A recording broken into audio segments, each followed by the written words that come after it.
55 நீர் கல்லம்பட்டி கிராமம் 8 கரையை கொண்ட கிராமம்.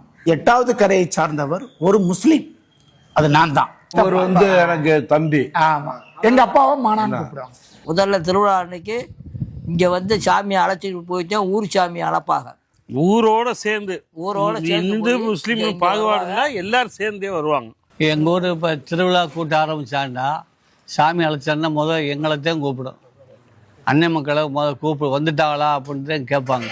சாமி வந்ததுமே அண்ணன் பிள்ளை எங்கப்பா அப்படி வெளியே சாமி வெளியேறி வந்ததுமே ஃபர்ஸ்ட் உள்ள காரணக்காரவங்களுக்கு எல்லாம் சொல்லி முடிச்சிடும்.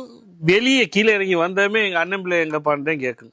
ஆவணப்படத்துக்கு கேட்கறதுனால தான் இங்கே இந்து முஸ்லீம்னு நாங்கள் இந்துன்னு சொல்கிறோம். இல்லைன்னா அவரை யாரும் இந்துன்னு நாங்கள் கூப்பிடுறது இல்லை, முஸ்லீம்னு கூப்பிட்டது இல்லை. மாப்பிள்ளை இங்கே வாங்கினு தான் கூப்பிடுவோம். மாமே மச்சனே அண்ணன் தம்பி தான் எங்களுக்கு. இந்து முஸ்லீம்ங்கிற வேற்றுமை கிடையாது.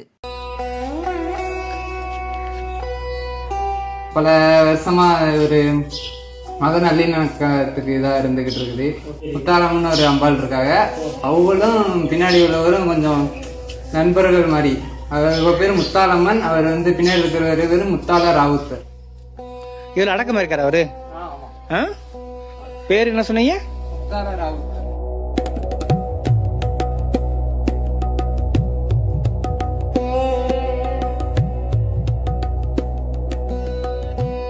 முஸ்லீம்காரங்க இங்க வந்துட்டு பத்ராவளியை கும்பிடாம இங்க போக மாட்டாங்க. இங்க கும்பிட்டுட்டு தான் இங்கேயே பின்னாடியே போவாங்க. அவங்க இந்துக்களுமே யார் இங்க கும்பிட வர எல்லாருமே அவரை கும்பிடாம போக மாட்டாங்க. பின்னாடி பத்தி இல்லைன்னா இனிப்பு பொருள் ஏதாவது வாங்கி வச்சுட்டு அவரை கும்பிட்டு போவாங்க. நாங்களும் எது பண்ணாலும் இதை இங்க பண்றது அங்க சந்தானம் பத்தி மட்டும்தான். என்ன பண்ணாலும் அவர்கிட்ட உத்தரவு கேட்டுதான் எதா இருந்தாலுமே இங்கே பண்றதுனாலுமே அவர் அந்த மாதிரி உத்தரவு கொடுத்தா நல்லா பல வேணும்னா உடம்பு சரியில்லைன்னா போய் வேண்டுனா அவரு நல்லா ஒத்துழைப்பு கொடுப்பாரு. அதனால அவர்கிட்ட இருந்து எல்லாமே இது பண்றது.